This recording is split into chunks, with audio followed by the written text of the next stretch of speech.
Assalamu alaikum. Welcome to everyone. My name is Adli Jacobs. We will start off with a prayer, with a dua, and then we will begin our discussions. Al-Fatiha. Bismillah ar-Rahman ar-Rahim. Alhamdulillahi Rabbil Alameen. Ar-Rahman ar-Rahim. Malik yawmiddin. Iyaka na'budu wa iyaka nasta'in. Ihdina as-sirata al-mustaqim. صراط الذين أنعمت عليهم غير المغضوب عليهم ولا الضالين آمين. I'm going to just read a poem, just a celebration and a connection of International Women's Day. It says, seamstress battle cry, go to war with needle and thread, embroider your wounds in colors of crimson and red. Let the scissors and thimble be your weapons of choice as you weave tales of triumph with every delicate poise.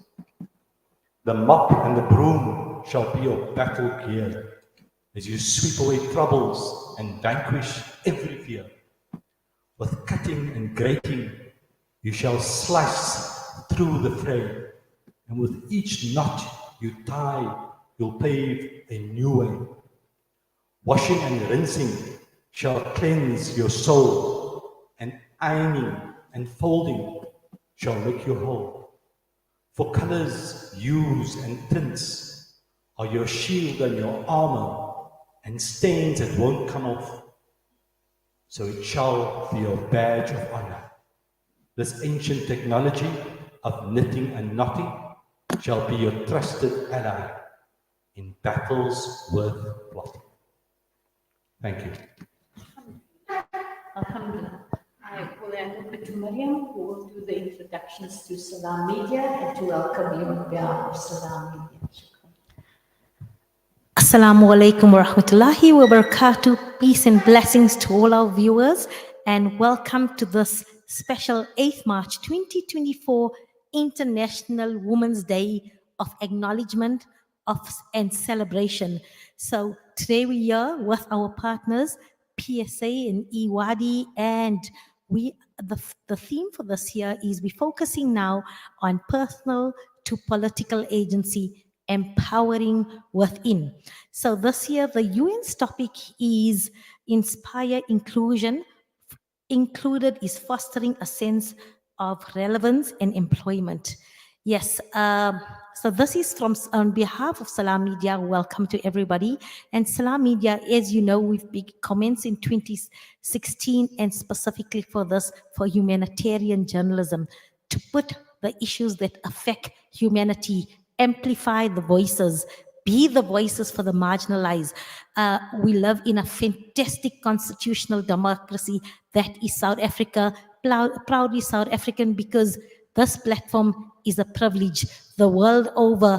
Whether if I look at a country like India, South Sudan, Pakistan, Palestine themselves as well. If we look at any country where people are marginalized, they're censored by media. Even Britain now are censoring the voices, the people that speak the truth, that highlight the truth. So we have a very powerful platform of privilege here in South Africa, and that is what Salam Media does. We harness this, we respect this platform, and we use it to serve humanity, to highlight the injustices the world over. And Salam Media has been doing this in collaboration with various NPOs, NGOs, organizations, civil society groupings, to amplify these voices, both locally and international, and provide a platform and get the grassroots stories, ground up stories to the fore. So it's a privilege for me, Mariam Mia, to be joining. I'm here with a veteran, Auntie B, Bayat Khan. The other day she told me, my CV is I've been schooled. I'm taking your words here because she told me I've been schooled at the University of Life. And I said, Auntie Bibi, that is the best teacher with all our degrees and things like that. That is just textbook knowledge. You've walked your talk, you loved your life. And she told me, I'm a 72-year-old nugget. I said, no, Auntie Bibi, you are a 72 young woman who is got pearls of wisdom, and it's your activism, your on-the-go attitude that keeps you young and teaches us. So I'd like to dedicate South African International Women's Day to Auntie Bibi. Auntie Bibi Khan, may you have many, many more International Women's Day. May you be the voice for all our mothers, our sisters, our daughters, our granddaughters, in your case, granddaughters, and you carry on that legacy. And a personal story, I was thinking, what am I going to say? And as I was driving here, my daughter and granddaughter are now in the UK. They living there. And they called me and I said, I'm driving and I'll call you a little later. And my daughter says, but you always busy, Nani. You always busy. You don't have time to chat to us. I said, listen, I'm busy because one day my granddaughter can say her granny, her Nani did this for her, so she can be a proud female and she can get out and have a legacy in a world where she's not marginalized, where she doesn't have to feel I'm a woman, so I'm stopped. I'm a female, I don't have opportunities, or I'm a female, I have to work triple hard than my male counterparts to get my voice heard. So this is what I do, and I told her that when you're older, both of you will understand why I continue what I'm doing, because it's for all the daughters, for all the sisters, for all the daughters, for all the granddaughters. We do this, we speak our truth, we provide a platform so that we can be the instruments of change. It doesn't take big organization, no UNs that are instruments of change. The instruments of change is my sister sitting here today and our mother sitting here today, my sister who has just come from the most harrowing of all experiences. We are there. I've got my colleague Nazreen here, who is the one who goes behind the scene, and I'd like to acknowledge you. Abdul Salam, if you can just acknowledge Nazreen, please. I'd like to acknowledge Nazreen on this International Women's Day, because 6 days a week, Nazreen spends every afternoon and every evening searching for those stories that she needs to highlight. We just present it, but it's Nazreen who finds the stories, who brings the stories to the fore, or it's somebody that will disturb her at 8 at 9 and say, Nazreen, you got to feature this sister here. She needs a voice, or this organization needs a voice. So we team. Abdul Salam behind there, he's the one that engineers and he supports the sisters, because it's through our technical team that we bring these stories out, that we can amplify the voices, and also not only amplify the voices, that we ensure through various platforms the legacy lives on, so we can then have this as a point of reference forever, inshallah. So I'm a person who looks at the glass half full, or the bottle of water that, alhamdulillah, it's only half a bottle, but through the barakah and blessing of the Almighty, it will sustain us, it will quench us. So I've seen there's various posters here. So if Abdul Salam can just do there, we've got India highest rate of sexual child abuse. And incidentally, these are all facts and figures that Auntie Bibi picked off the internet. It has their Palestine children judged in military court for thinking and slapping and killed during the Gaza bombing. She's got here, then Comores. Think twice about wasting food again, because they are on the global hunger index. So our voices are going to be the instrument of change, so that inshallah, I'd like a time when we can say, you know what, we only have good news statistics. And that is what our aim is, and that is what we're going to strive for, to say, you know what, we have world peace. Children wake up and they know they're going to have a plate of food. Mothers don't feel like they're grinding every day just to put food on the table, or to fight for their rights, to fight for their daughters' rights, or to fight just to be heard. So we will continue the good fight, because for me, this is a good fight, and I feel privileged that the Almighty has given me this opportunity and this path and this trajectory where we can use our voices to amplify the voices of those that are living, or those people that are statistics here. We are, inshallah, the instruments of change. So with that, I hand you over to our beloved mother, grandmother, icon, Auntie B, we acknowledge your efforts through the years for many, many years. So we leave you to you. And also Auntie B will be introducing, I've had the privilege and honor that Allah connected me with a brave sister, a sister who's last week, she looks a little better here in a better space. Last week I seen the trauma in your eyes, the post-traumatic stress. But Alhamdulillah, you've lived to bring the truth out there and to debunk whatever we've been hearing that the Western media are trying to lie. So to change all those myths, you are the bringer of the facts to us. So from me, Maryam Mia, shukran for joining us. And inshallah, we look forward to a beautiful afternoon of sisterhood. Bismillahirrahmanirrahim. The one thing that I learned over the years, I am not good at public speaking.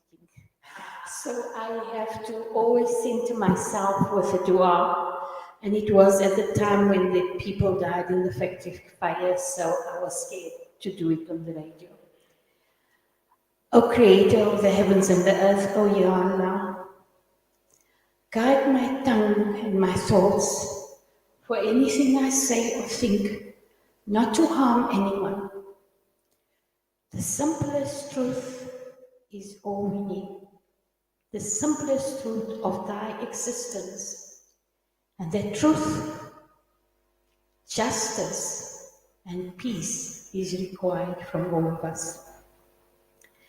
Truly wish I could express in words to understand and ensure that this welcome is for everyone on this International Women's Day. We are going through so much in the world, and today we're going to be unpacking. But yes, I'm jumping ahead of myself because I recorded something in the middle of the night. I was so terrified to speak. And I'll play that little clip that I sent to Angela at 3 in the morning. And at 3 in the morning, kyk jy sê, is die agter mekaar. So I want to play that as part of us going beyond the bombs in Palestine, specifically in Gaza.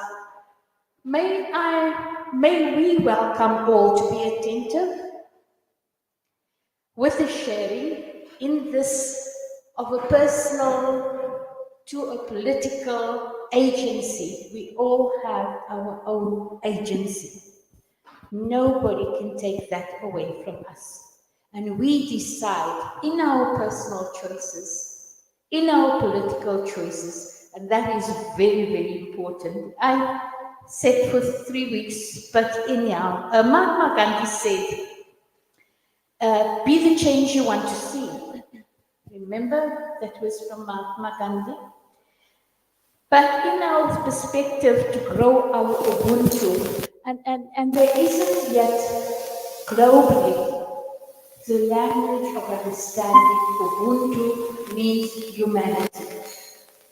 The deepness in our understanding our humanity that has serviced apartheid. Our humanity used to service apartheid, no longer. So I'm going to ask if I could have the voice recording, and that voice recording it's going to be a bit demakar because it's 3:30 or 3 in the morning. So yes, you. Bismillahirrahmanirrahim. I just thought of recording my thoughts. Now it's middle of the night. Well, it's almost 3:03. But based on the fact of attending the meeting with Naledi Pando and how they turned it wanted to make it into the dialogue, and alhamdulillah, we've changed to make it a conversation. I thought it would be good if I could then start after Atli has read the dua, and if we get Rafika wants to get someone to do poetry, Adli's poetry will come in between when we need to take a sort of a breather. But I thought I would start the conversation with myself and talking about the age of the personal to political agency. Ugly's political agency from the personal was at a young age. Was at a young age during school, at a very young age. Mine was much later. I was about 27 when I needed to go to work. I was very naive. I got married very, very young. And then at the age of 17, was married. By the age of 27, I had now grown out of being a housewife into a working mother. And it was during my working mother stages that I realized the world was not what I had grown up in. It was a totally different world. It was the racist apartheid mentality, the need to keep people subjugated economically. But that's not what this is all about. I will talk about my processes. But we come to Angela. So Adli was younger. I was in the late 20s. And Angela comes now to this age. Her age is in the late 30s. And Angela now starts uncovering who she is. Started the journey in the early 30s, in her early 30s. And she's been going on the journey as I listened to her for a very long time. Through the age of growing up and her father. And this is something that is going to be personal for Angela to start off by talking about her age of growing, her age of understanding.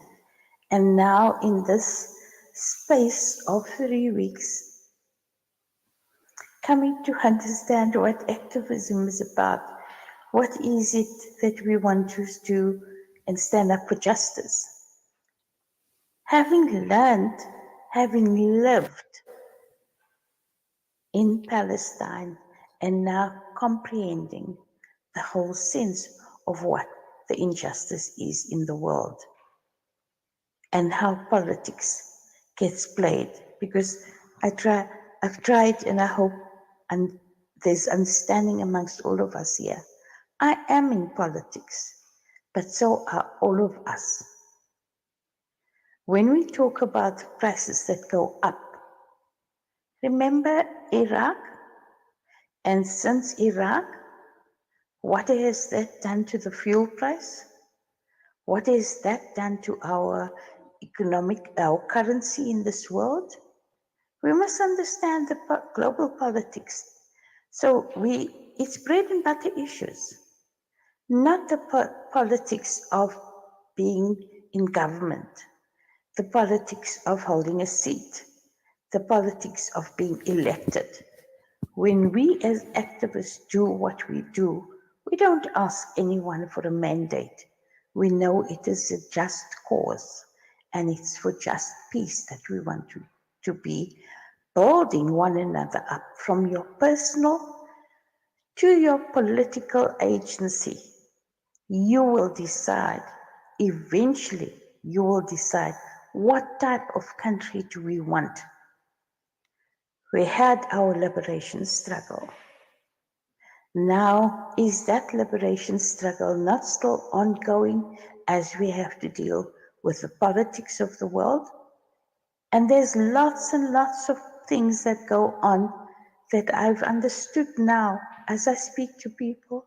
I've understood now that we didn't follow, we followed what media wanted us to understand. We followed what is out there on social media, but now COVID came, and COVID, what a great shock in relation to the death toll. But now, it's not about just the death toll in relation to Gaza. It's about the world and the leaders of the world who lie. Iraq brought that out for me. Telling lies of weapons of mass destruction to go and destroy Iraq, to take away the fundamentals. And thank goodness, it's now more than 20 years. The Iraqis have woken up and finally getting their act together. But it's not been easy for Palestine because the ongoing onslaught that's going on there. So Angela will touch on that part of her life as well and take us into her confidence of what her dreams and her hopes are. Inshallah. Assalamu alaikum. Yes, so that was the brief for Adi and for Angela. But this is the book written by Tariq Ramadan, The Messenger, the meaning of the life of our Prophet Muhammad Sallallahu Alaihi Wasallam. So I just want to quickly skip through some of the things in relation to what was the body's needs are two dimensions and conditions of spiritual alleviation. And so during the final moment of the Prophet's life, we are entering into Ramadan. It's a month of fasting. It's a time of great spirituality for us. And yet we are going to have such a difficulty this year. I think for me, more than any other year. When I think of the famine in Gaza, and Angela has so much to share. But I think in the beginning, as we start, Adli, you had time with Angela, and Angela shared so much with you. And she loved the time to be able to share. So I think it would be a good lesson. I gave Angela Punching Above It to read. And Angela is Angela will speak for herself. But I think in that way, as I explained, your youthful years was for the struggle. You didn't have a youthful year like I am.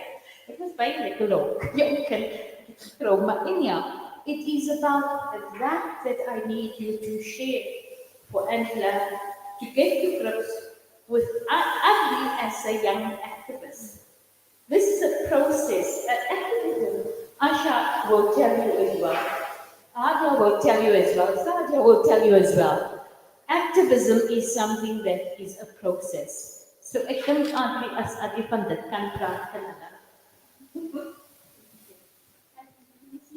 Yes, no, I'm Auntie Jacobs, that Auntie B has been introducing this. She takes her own path, obviously, in this conversation. So she's wanting to share my own history. I don't actually want to share too much because this is the focus of the International Women's Day, and one of the most important reasons why we're having this discussion was to bring Angela Skaik, into this meeting.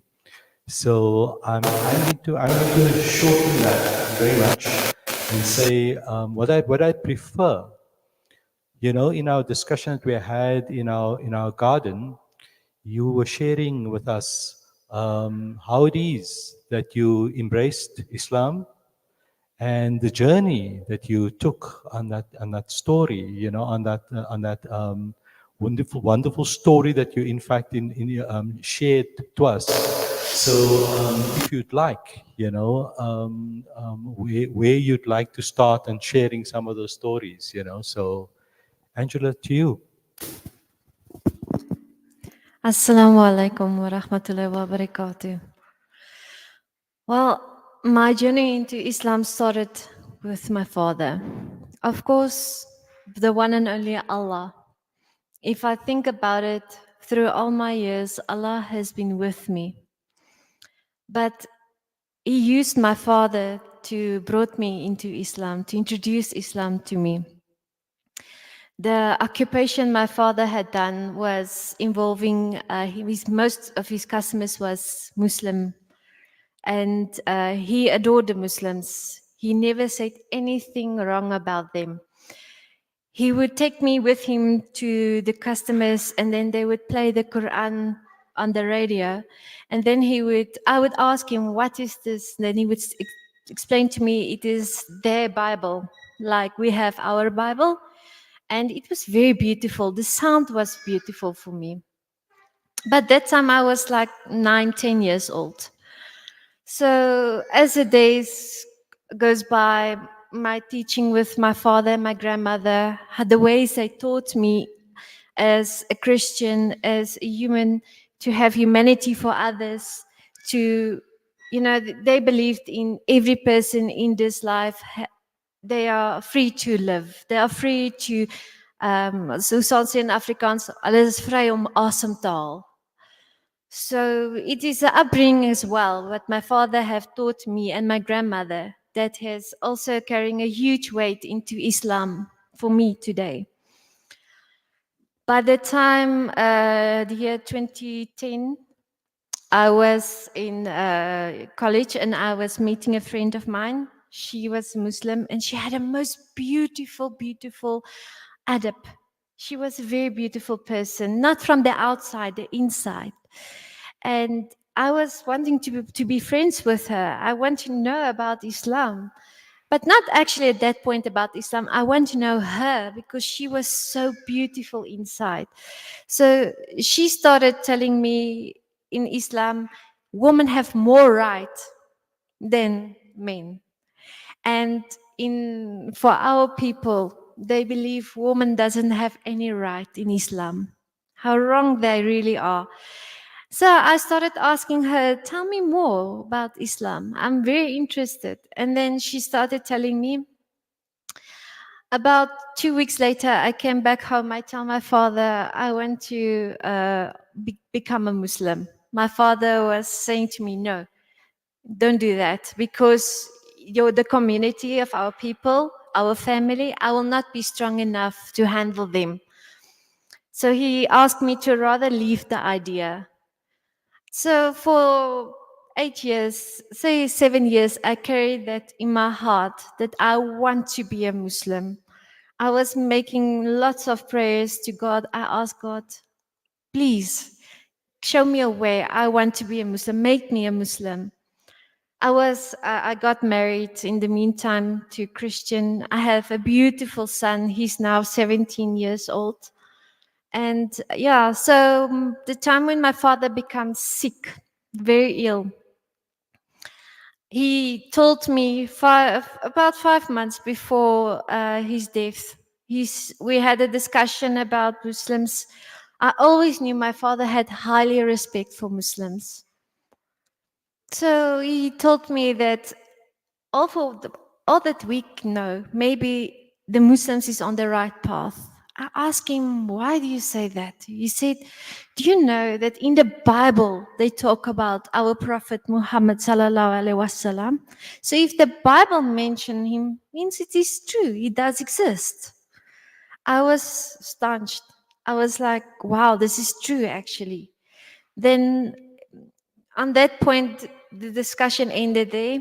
And then 2 weeks before my father passed away, again, we spoke about it. And he just said to me, he wonders if he have left me to become a Muslim, how would I have turned out? Maybe I was strong enough to deal with the people that will be against me becoming a Muslim. So I said to him, I always, even as a Christian, I believe everything is from Allah. We don't ask questions. The way that Allah puts our life, it is according to how He wants it. So I said to my father, maybe God doesn't feel my time is right yet. Then, yeah, my father passed away.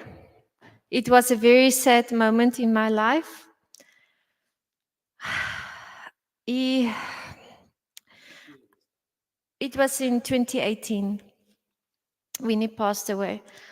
And, you know, coming to a point where he had a love for a certain leader, that's a leader today. That is everything, it's like from in between 5 years is falling into place. We are not people that is activists. We are not into democracies. We are not into all that kind of things. You don't go and vote. That is for people that wants to fight. That is how we've been taught. But my father had always adored a person that is knowledgeable, that knows what he talks about. So he had, when this person was chosen to be a leader, my father was absolutely happy about it. And I was happy that he could live to see this leader become. And in now 5 years later, to see this leader, what he's doing for Palestine, make me more proud of my father. My father was absolutely right about this leader. My father's upbringings, everything he taught me was right. And you know, it's like I'm jumping now from one to another, but it is to say I was in Palestine, and it's sad to say that all the Arab countries is not standing with Palestine, and here comes South Africa. South Africa is the only country that stands with Palestine. How amazing is it? I'm South African. My husband is Palestinian. My country stands with my husband's country. And my father was correct about this leader that he loved so dearly. And for that, I'm so proud to say that I'm South African. I said to Mama Bibi the other day, a week ago, for the first time, I feel like a South African. I feel I am at a place where I need to be. When I reverted to Islam, I had faced many difficulties, but I kept strong because of my love for Allah. Because for 8 years, I wanted to become a Muslim. I have with inside of me fighted very hard for this. And yeah, but still, I was in South Africa. I'm a South African, but I was going from one city to another city looking for Islamic community where I can fit in, or a place where I can fit in, and I couldn't find it. That's why I decided to go abroad. And now, after 8 years, coming back to South Africa, I feel I'm a South African, and I'm proud to say I'm a South African. It was a difficult weekend. There was a family, my cousin Suri, that I'm very close to, and she passed away on Friday evening. And I had gone home to Lens, and I had come back to Bosmont. And the whole night, the Bosmont community patrollers, she was part of the community patrollers of Bosmont, and they came out and they read the whole night. They read the whole night. In the morning, my aunt was saying to me, "Kom slaap hier langs aan my. Jy moet nie eens toe gaan nie, né? Daar's 'n pajamas vir jou en dis klere." But I couldn't, I had to go back. So on that Monday, when I got the message to say, please, I read all the WhatsApp messages trying to make sense. What is it that I'm being asked? But then I got the number, so I called. He called back. Then we had a conversation, and then he said to me, Auntie B, man praat met Angela. So I spoke to Angela as best that I could. I'm not a trained psychologist or anything. I just do my thing. Like you said, come from the University of Life with those degrees. So Alhamdulillah, Angela listened, and when Angela called back, her husband had given her permission to come and stay with me. And it was 3 nights, so I was at the family and I forgot the phone in the car. We were making the hadat, the dhikr, we were reading. And I go to the car to fetch the phone and, oh ya Allah, Angela will think I'm avoiding her. She sent voice messages. And now what do I do? So I pick up the phone, I call her so she can hear. We're reading, it's 3 nights. And Angela sends a message, oh, I miss Cape Town. I miss the zikr in Cape Town. and it's on that basis arrangements were made. So today it's 3 weeks. Angela's been at home with me, in my home, as my daughter, because we come from that culture of Ubuntu, where you are raised by the village. I was raised in the village of Everton. I had Gogo, I had Mrs. Mulipi, I had Mrs. Johnson, I had Akapahad, I had so many mothers, And that was the beauty of my childhood. That was my upbringing. I didn't know what apartheid was. Although I must say I got a lekker hiding because the newspaper, when Sharpo took place, we went marching. We were called from the schools and we went marching. So it's Jabo and Putras and Charlotte and Lorraine and Aziza and all of us marching. And it comes in the Star newspaper front page. So I went to Madrasa and I came back. And my mother, those days you didn't say auntie. It was Mrs. Johnson and Mrs. Pilot. So I was asked, where were you? I was at school. And I went to Madrasa. But here's the proof that you were not in school. Got a letter ID. That's why I'm a bit camera shy and photo shy, because I don't want to get a ID. I got the ID that time.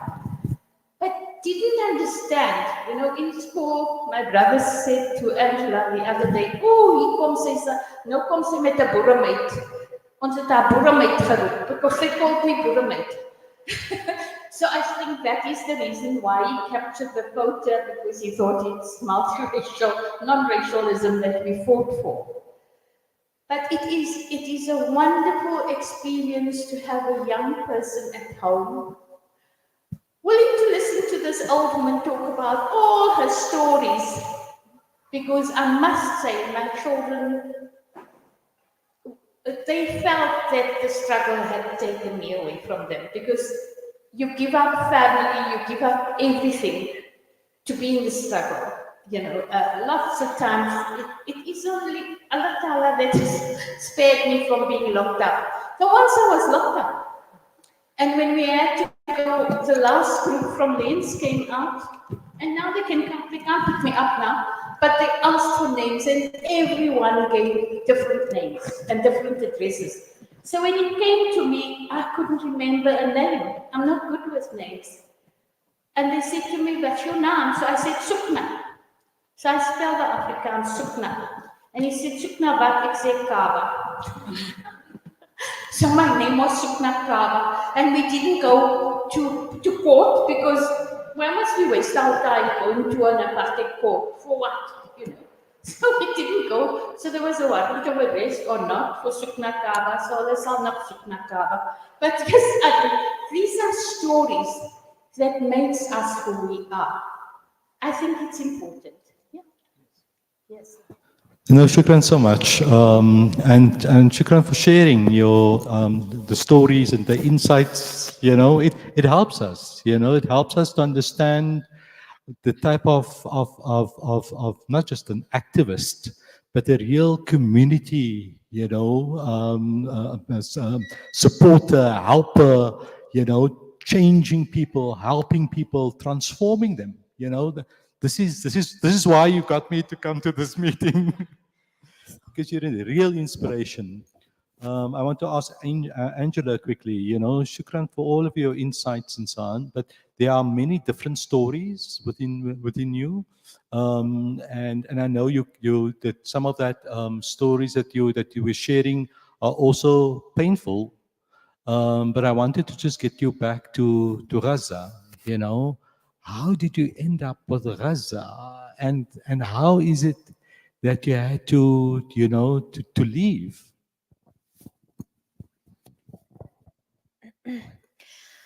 Well, I was in Turkey.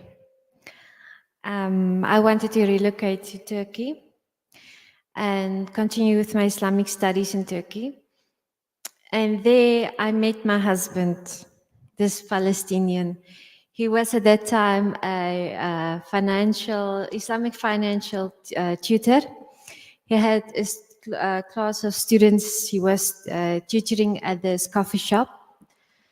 So, like every day, I go to visit different kinds of coffee shops because there's plenty in Turkey. And yeah, I was visiting this coffee shop, sitting and having my chai. And then I looked at this person giving this teaching, and I'm into business management, and this is very interesting. It's on an Islamic level, and I was listening what he was saying, and he thought I'm looking him out, checking him out. So in the meantime, I'm not a student, so I just want to listen. And when he was done, he came to me and he's like, "Can you buy a chai for me?" I'm like, "Yes." And I'm getting myself ready. Now I'm going to question this tutor. And yeah, he came, he makes himself comfortable next to me. He never came to that point that we ever speak about Islamic financings. We introduce ourselves, and then he's like, "Are you Turkish?" I'm like, "No, I'm South African." He's like, "No, you cannot be South African." I'm like, "Why?" He's like, "South Africans is black." I'm like, "You must come to South Africa. You will get all colors. It's not just South Africa is black." So yeah, I'm a born South African. And then, okay, we talk, and then I told him I revert to Islam, and he was impressed. And he asked me if I'm single. I'm like, "Yeah, I'm single. I was married before, but I'm single now." And then he's like, "I want to marry you." It was just a few hours, and I'm like, "Okay, yes, I accept." And then, yeah, he was 2 weeks in Turkey. We took the 2 weeks to get to know each other properly, but we are now engaged within a few hours of meeting. But it comes from Allah. It really comes from Allah. And yeah, then he had to go back, and we done a nikah contract, but it wasn't 100% legal in Turkey. Due to the translation, the person that had to make the translation wasn't translating it correctly. Then from there, I went to Egypt. I met my new husband in Egypt. And we were waiting for the marriage contract to get finalized, to get legal in Palestine, so that I can go through to Palestine, because either you must be with an organization or something like that to enter Palestine, but you cannot just visit Palestine as a civilian. I just want, this is Gaza now, so to get into Gaza, because I mean, through Jerusalem and then as a South African, it's relatively easy. So when you mean Palestine, you mean to get into Gaza. Into Gaza. Yes, just Yes, to into clarify. Gaza. So then we got our nikah documents, and then he took me through into Gaza. I was so excited. I was very excited. I didn't know what's waiting for me, because from Cape Town to Turkey to Egypt, now into Gaza, what is waiting for me in Gaza? And I must say, that is a place, my heart, my soul is in Gaza. I'm here in South Africa, but my heart and my soul is back in Gaza. And one day, inshallah, I will go back there again. So it is just an amazing place. The people there is amazing. You don't know what is humanity until you step into Gaza. You don't know what is life until you step into Gaza. You don't know what is struggle unless you step into Gaza. Even before the war, there was struggle. But everyone was so happy. They smiled. They were going on. Nothing puts them back. Nothing lets them face a difficult condition. Just, and just share with us some of the family situation. You know, I mean, how did that engage? How did that happen for you? Well, at first, just like my husband, when he went back to Gaza, and I was still in Turkey, he pronounced it to everyone he's married to a South African. They're like, ha ha, black. I'm sorry, I must say. And then he's like, no, she's not black. But what if she's black? What's wrong with that? No wrong with that. But everyone finds it so hard to believe. When I went to his family's house, you really from South Africa? People in this world really don't realize this is a rainbow nation. We are all colors. There's still not just in South Africa. In the rest of the world, there's still apartheid taking place in South Africa. I've realized that when I was in Turkey, when I was in Egypt, when I came into Gaza. But yeah, his family was over the moon. He got married to a foreign lady. She's a revert. She's white. All of that into one. And now that South Africa is supporting Palestine, now he's like the hero of all of them. His wife is South African. So yeah, everyone was really, they invited me with open arms. They treated me like their sister. I'm not an outsider. I'm part of them. Some would say to me, I make them feel now dark because they try to see who's more fair in skin color. And here I come, I'm very, very white. And I'm letting them feel like dark.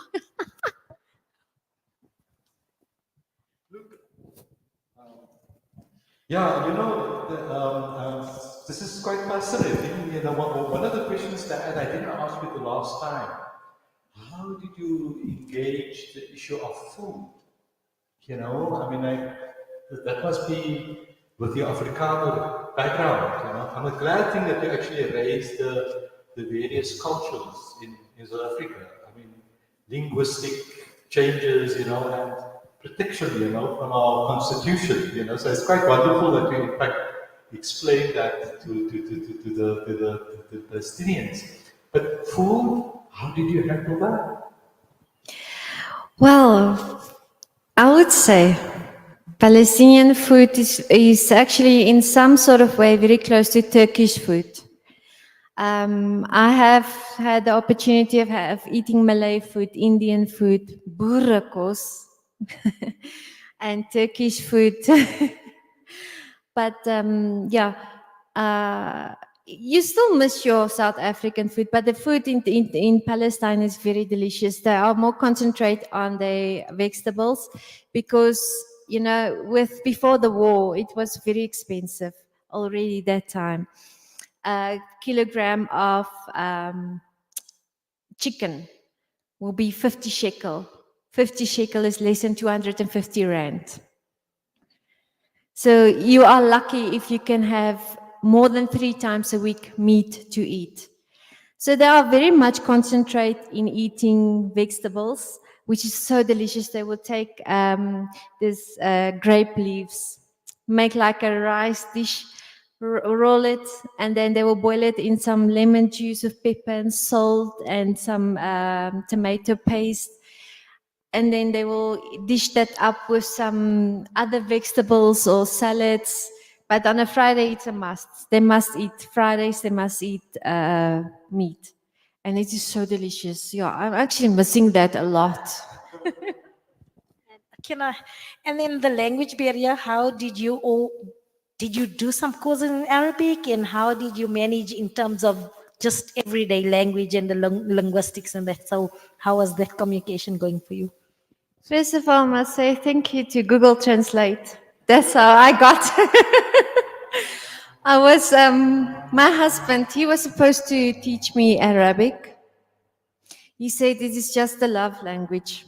He would teach me Arabic just when it's passionate love between us. But he was so much more concentrated that I must teach him English, which I'm actually very happy I did because today it is working for him in this situation. But I'm saying to everyone, I can speak 40% Arabic and I can understand about 60 to 70% Arabic, but I can read and I can write 100%. Takabul Arabia. So give us a few verses in Arabic now. We're putting you on the spot today. Oh, ya Allah. Okay, this everyone will know. أنا بحبك كثيرة كثيرة جدا. أنا ما شاء الله رجل. I see you getting the accent also there, you know. So if we were on radio, we think we have a Palestinian here. I think we've been on personals and now just go a little bit political. Adi remembers the Quran Islam when we did the National Muslim Conference prior to elections and everything else that went wrong in the country. And for me, Adi knows the details, but for me, when Ali sat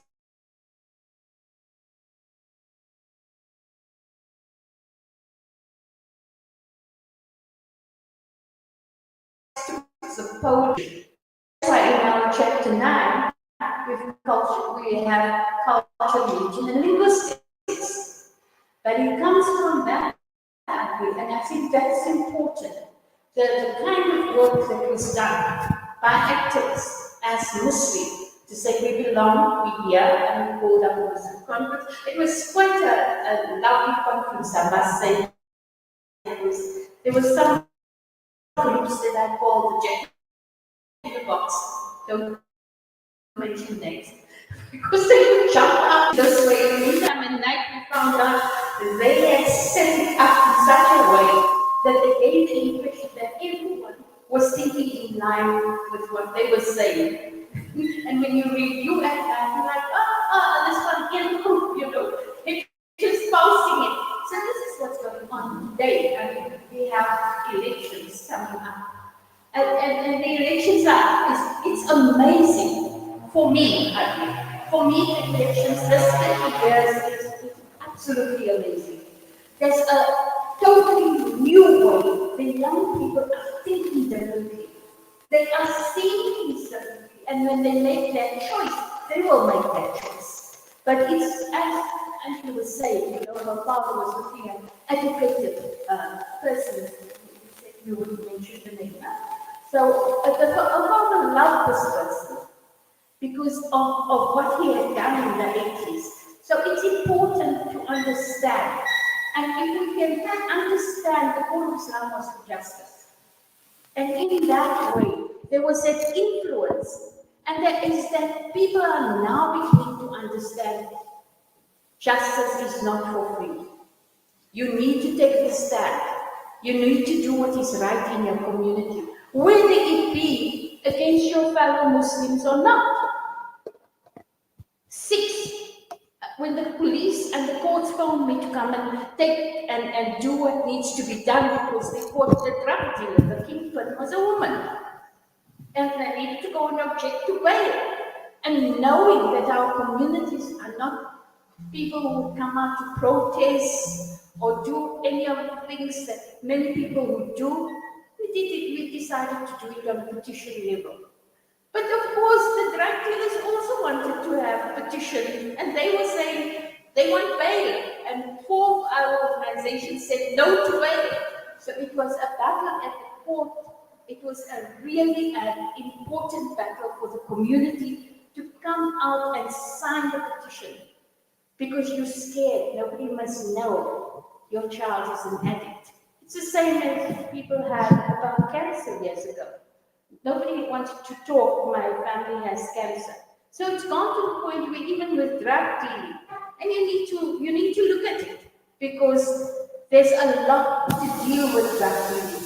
And take a stand, and 6 of them, 2 were women, 4 were men, and they were all Muslim. They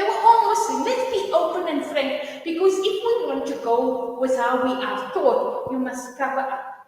You must remain sona to mark. There are things that is not personal, that is public, that is social ills. And that is where, for me, Adi, when it comes to the politics, we need to be upfront and speak to what we need to do in this country. Because when you pay the bribe, who do you blame? You want to blame government about corruption and all those stuff. But it starts at home. It starts in the home. I know Adi was the one that said to me, no, you can't say that, Auntie B. When I was like, nee man, die mense is bietjie bedonderd, you know, they want you to come and talk about your personal bedroom stories. It's not right. And he said, no, but Auntie B, what if the woman is being beaten up in that bedroom? Should we keep quiet? And it's her choice. It's her choice. It's now International Women's Day. We have to say, what do we want on this International Women's Day? Yes, we're going forward with the Commission for the Status of Women. It's taking place from the 11th, from Monday, at New York. And we're pushing for a whole lot of things like we did. We pushed the African Union in relation to Gaza. And there too, we had a meeting, and I didn't understand why the person was so angry at us using the word genocide.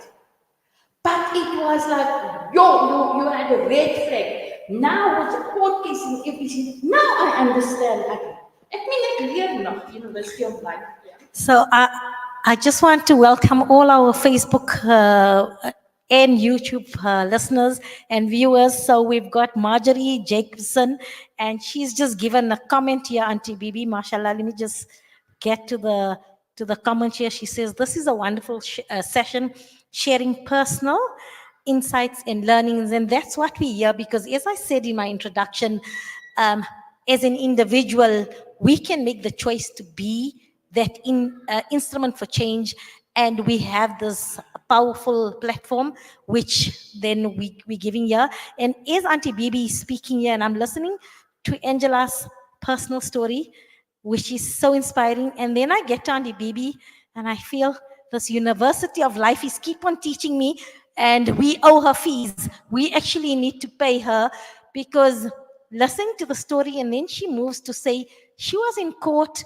opposing bail for the drug dealers, and I'm saying at her age she could have put on her pajamas and sat at home on the sofa and say, ek het genoeg gedoen, nou ek moet rus. But Auntie Bibi, the fight goes on every front, and I'm so pleased we've at Salam Media allowed this platform here, because I think it's important.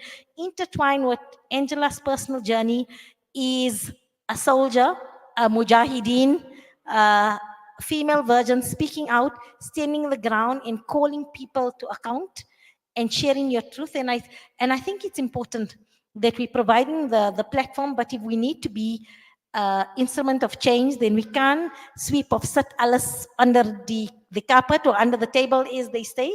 So thank you for fighting the good fight, I'm saying again. And yes, it is political, and maybe now we take the talk politics, and maybe if we can get to, I think, a life-changing moment for you, from a beautiful, serene sense of belonging place you were, and you felt, I've come somewhere where it's almost utopia for me, and then you woken up with, I know, devastating sounds, confusion, and being overwhelmed. So let's take you to that. I know it's difficult with the trauma, but we're going to ask you, for the benefit of everybody here, please, can you just, we can imagine you've lived it, so tell us what it was like on October the 7th.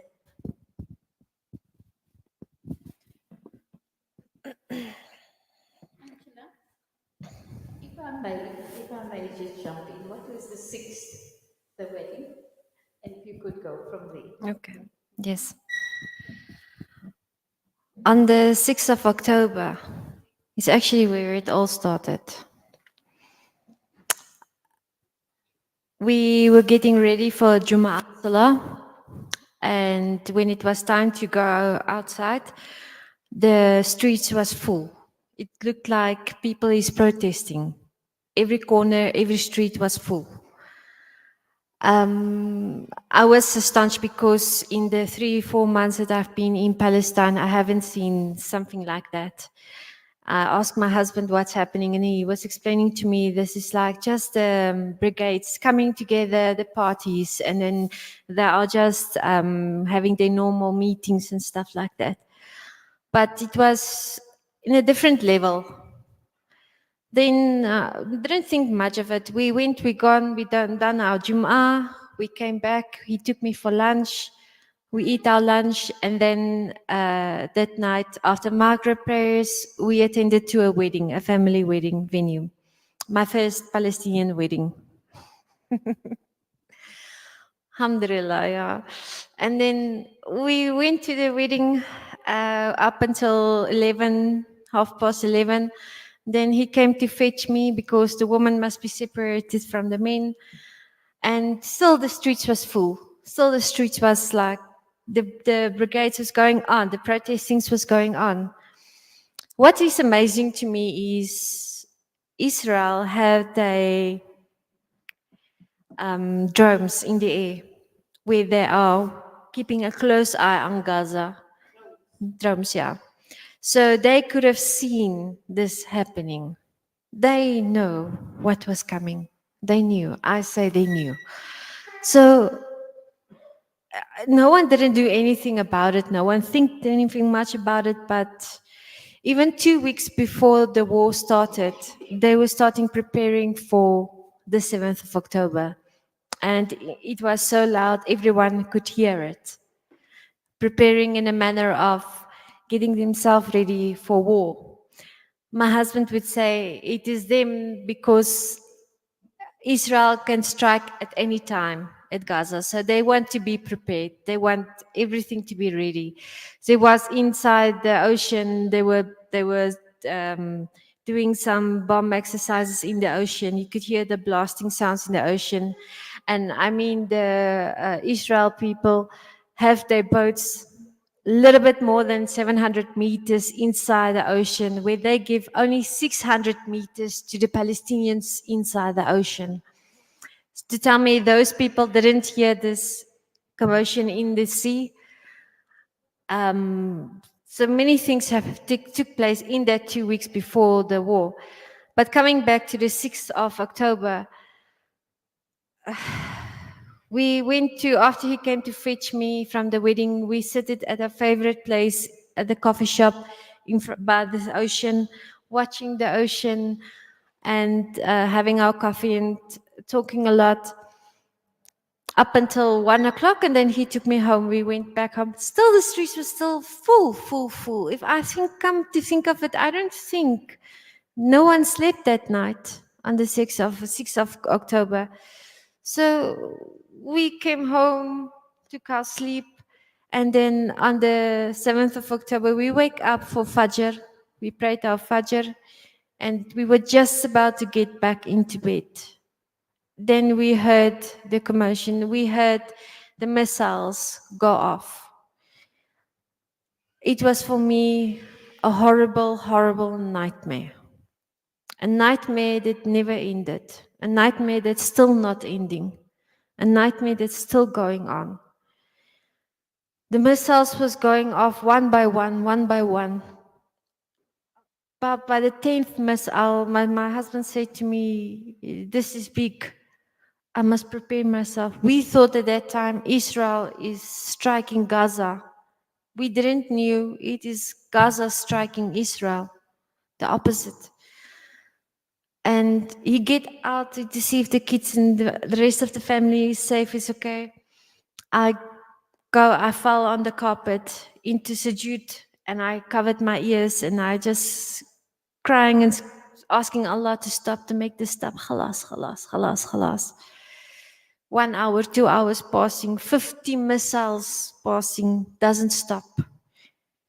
Still, you would think the missiles falling into Gaza. You didn't realize it's falling outside Gaza.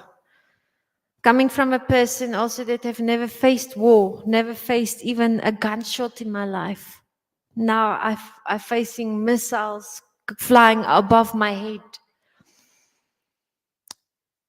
my husband said, I must be strong. I must keep myself strong. I mustn't be scared right now. I said to my husband, what's happening? What is going to happen? My husband said, no, this will stop. It will stop. It will stop. Then he went, he switched on the TV. Then he saw it was the freedom fighters that strike Israel. They were all so much happy. They were all going Allahu Akbar. They were all very, very happy. I thought for myself, you know, Israel, they are aggressive people. They don't want to be caught off guard. Today, they have been caught off guard. For the first time, my husband said in 1,000 years, they got it ready to get over to Israel. That's another thing that is telling me they knew they are coming. They were coming because they had secured everything so properly in the ocean, in the ground, above the ground, everywhere. They have secured everything so properly that to tell me they didn't see the freedom fighters were coming. And I feel like I knew this is going to become ugly because they are aggressive people. Now they've been caught off guard. They're going to declare war. My husband said 2 weeks. It will take 2 weeks. 2 weeks to a month. Then it will stop. I was scared.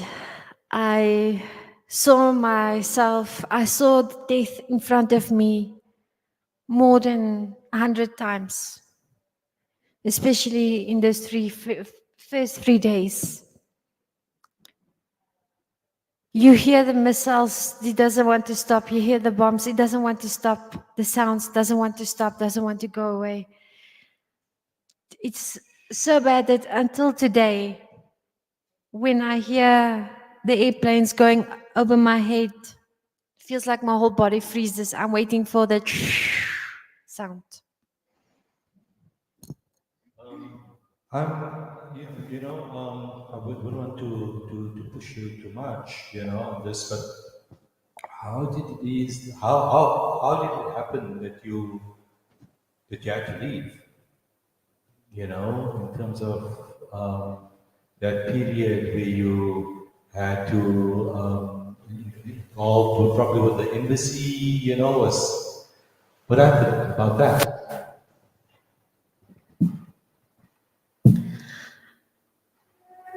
On the 7th of October, I sent an email to all the South African embassies, the one in Ramallah, the one in Egypt, even the ones in Turkey I sent out, and to Pretoria as well, emails, because the first striking they hit was the Palestinian banks when Israel started bombarding Gaza. And the second was the network. They bombed out the network. So we had network via Wi-Fi that was running on the solar panels, which, I don't want to say that.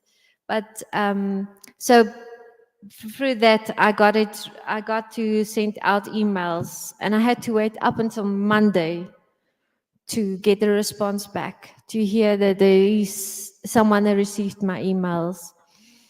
That was the first introduction with the South African embassy. Then the embassy contacted me, telling me that they're with me, they are aware of me. I mustn't be scared. I must just follow the protocols. They will tell me what to do. I must not move from where we are staying. Then I heard there's 2 freedom fighters where our building is next to us. Then I contacted the embassy again. I said to the embassy, if they're going to strike these 2 freedom fighters buildings, it's going to take us with. And they didn't. They said, stay put, stay put, stay put. So as they were telling us, we must go from there, we followed what the embassy said, where I must go for 2 months, waiting for the list, for South African list to be chosen, for 2 months waiting to get evacuated, for 2 months fearing for your life, day and night, every hour. And it came to a point where then they say, they're waiting for Israel to accept the list. They're waiting for Israel to accept the list. It feels so there's some time it will feel like they are forgetting about you. They're not going to help. There's not help going to come. And yeah, it's on the 4th of December, we received the message from the embassy saying that South Africa has been chosen to come on the list.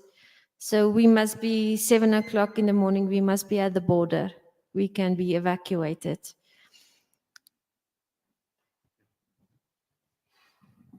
Thank you so much, Angela. I mean, it's such a brave spirit, you know, and alhamdulillah, you got out safe. You know, you've also shared with me the fact that your husband and their family are also safe at the moment. You know, so I'm so glad about it. Shukran so much for sharing this for us. And maybe would you like to ask her? No, we really appreciate it. I think that at some point we will probably share your story in a more creative way. Because it's not easy in front of a microphone, and then we ask you a some very tight area, and you know, and having to share experience and during the destruction in Gaza, the shock on you and the experience of it all, it's not an easy thing, you know. So we really appreciate the fact that you shared with us, you shared the story. Yeah. I think for me, when Angela explained about the water situation,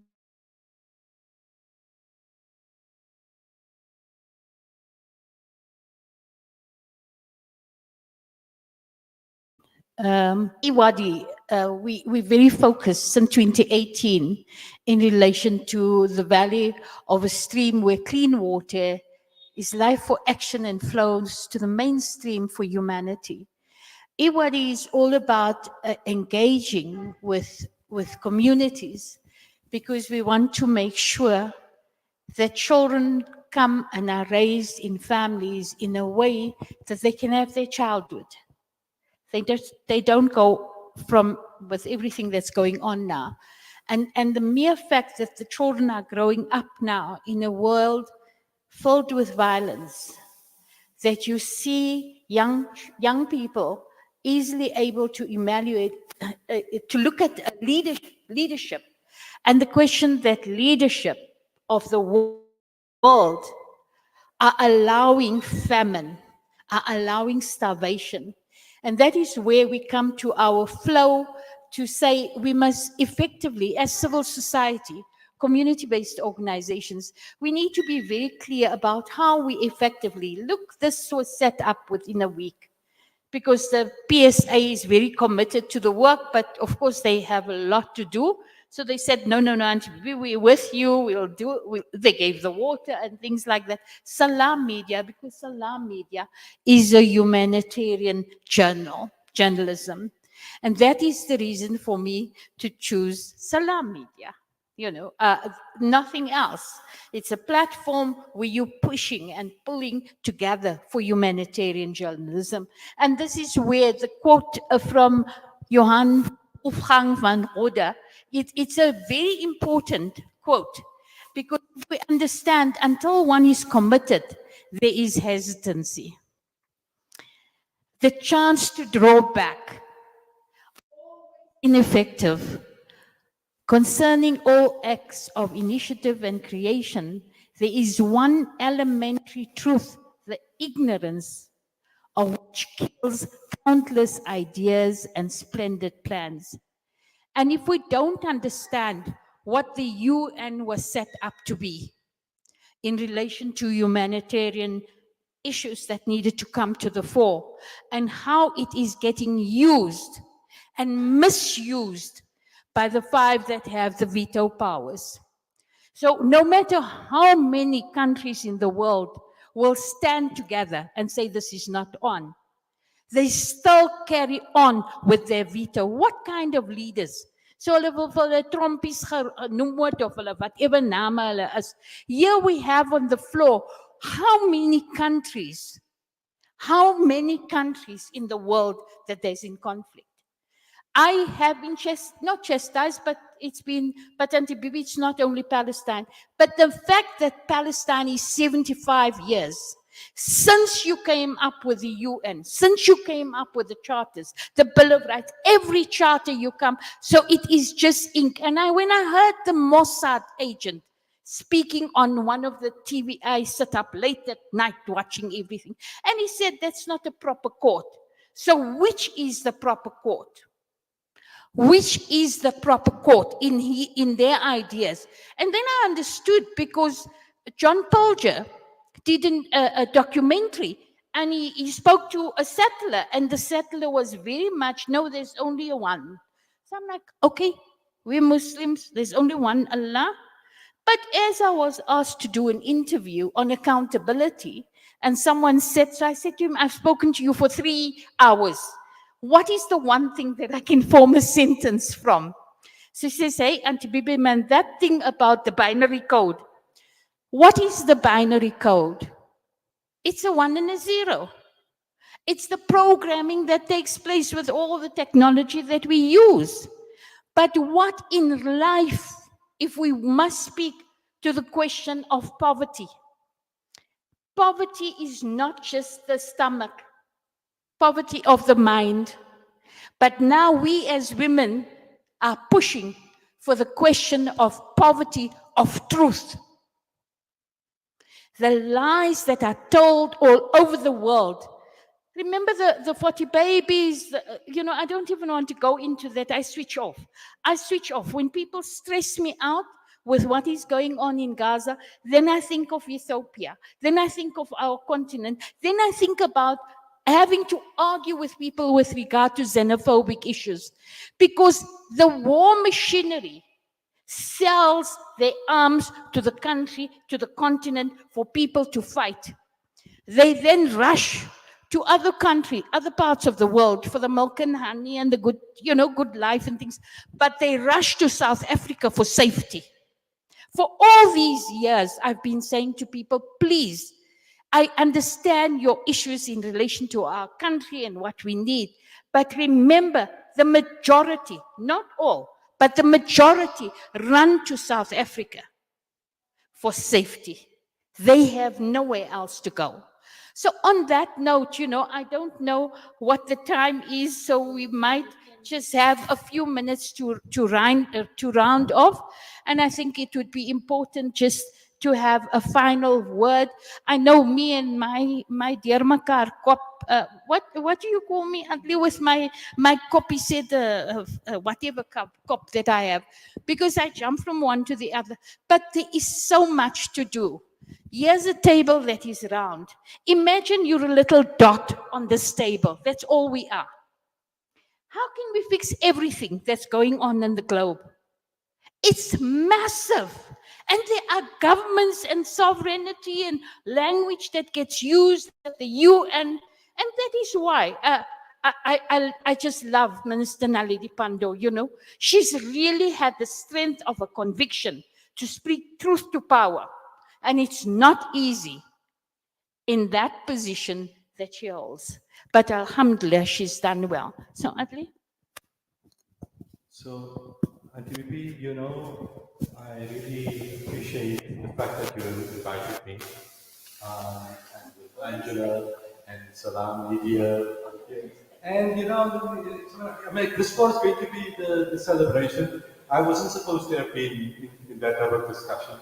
But you brought me along on that discussion. Anyway, but this is the resilience of you. You're a hard, tough person, you know. But these are, thank God, we have people like us in our community. You lift up our communities, you know. You protect us, you know, in many ways. In fact, you are just exactly like those the Palestinian women, you know, with all the bombings that have been happening, all the genocide, with all the violence, all the destruction. Those are the very things you connect with. You know, when you're talking about E-WADI, you remember we had E-WADI so many years ago, sitting in Indonesia at your house, and you were explaining how we need to come up with some of these issues, and how do we design it, how do we do the presentations of it. You know, I had to work all of those things for you. You know, my contribution. And I'm so glad, you know, that I've done this. That word we're talking about is fuzzy logic, you know. Fuzzy logic is what you find in chaos. You know, you find the fuzzy logic in a washing machine, and that it spins and then it gets confused unless it punches every so now and then to unravel the messiness in the washing machine. That's what Auntie B does. She finds the fuzzy logic. She gets inside of something that craziness. She's got various things coming at one place, you know, and holds it all together. All the what you think is the craziestness, you know, but she's not crazy. In fact, she's sharp. She's genius when it comes to handling something. But it's often this is what women do. Women basically, they have to think through all the various things that their kids have to handle things, what their husbands must do, what the food, what the washing machine must be done well, ironing, and all of those things together all at once. And so, shukran so much. You brought this all together. You brought Angela Skaik into that story, and we were able to share as many of that as we can. We will do a different way of sharing some of that story. But shukran so much. And thank God on International Women's Day that we have this very interesting and wonderful experience. Thank you. Shukran. And shukran for acknowledging the washing machine, that we think for our husbands, we think for our children. We come to platforms like this, but before we come to platforms like this, it was a Friday after Juma. So before we came, we all the sisters sitting here to ensure Juma lunch was sorted, prepared, cooked, served, and then we were rushing here. So thank you for acknowledging. That's why we call females. And I always tell the mothers when they complain, I say, don't complain. Jannah is not easy to attain. That is why Allah didn't say Jannah under the feet of the father. It's under the feet of the mother, because Allah understands. Allah understands the rock and pillar of society is a mother, is a female, because the mother is the being that Allah has bestowed, that we will worry about everybody before we put this glass or drink of water in our mouth. We will first think of everybody else that they need to drink first. So this is the beauty of being a female. And to all the females out there, please look at it as a gift, as a nehma, that if you're multitasking and you're doing so much and you're serving humanity and you're out there, then alhamdulillah, it's a gift. It's a gift that you're managing all and you're wearing these different scarves and you're doing a good job of it. So please, I'd like to encourage sisters that please don't feel that your voice does not matter or you're just some ordinary person, because Auntie B from the University of Life is teaching the university, not graduates, but postgraduates about life, about caring, about changing the world, and about changing the narrative. And I don't like to say, Salam Media, we're not an alternate narrative. We are the narrative. We bring truth to the people. We are changing those narratives that the big corporates there and the big conglomerates want us to believe. The Western powers, they feed into the media, they feed what we say, those 40 babies that were beheaded. These are all the spinnings of the narrative. So at Salam Media, we bring the truth. This is humanitarian journalism, and we're using your voices. your voices, voices such as Sister Angela, to bring the truth. We are learning from experienced people like Auntie B. And then we have a brother who acknowledges, and I thank you, brother, for the role that mothers, sisters, daughters, granddaughters play in society. We are the pillar of strength, and like Sister Angela said, she learned that although today is International Women's Day, Alhamdulillah, when our fountainhead of creation, our beloved Nabi Sallallahu Alaihi Wasallam received revelation, that time women were already given their rights in society. So International Women's Day is afforded in Islam every day, alhamdulillah, and that's why we proudly South African Muslims, because we have our Islamic identity we can be proud of, and we live in a country where we can speak out our truth, and we have a government supportive of this. So alhamdulillah, from Salam Media, we'd like to say it was an honor that you included us on this beautiful afternoon in celebration of females, and alhamdulillah, it's a good fight, and it's not a struggle. This is our strife. This is what being Muslim is, to always strive for justice, and equality, and that's what we sent here for everything. And Auntie Bibi, as our children say, we are mothers of all the children. So if you have those children, they tell you that please, you're not there for us. No, we're there for everybody's children, and we're there so they can enjoy tomorrow and their children can enjoy tomorrow. Jazakallah. Jazakallah khairan. Okay. This is to honor you on this International Women's Day and to really welcome you into my home. Jazakallah khairan. I'm so honored to be in your home, Mama Bibi. I'm so honored to meet you, Adli and Mama Bibi, to have you in my life, to see you have struggled, you have faced what the people of Gaza facing still up to this day. My last words, I want to give out to the people that is supporting the Zionists. When you're supporting the Zionists, think about all the children that is dying in Gaza. They are not animals. They are human beings. If you are a person with humanity inside of yourself and you believe in God, then you will believe God have created those children in Gaza as well. They come from God. They come from Allah. If you are supporting the Zionists, then you are a killer as well. Think before you're supporting them. Think before you are killing another child. What will you do if that war comes here in South Africa? What will you do if they kill your children?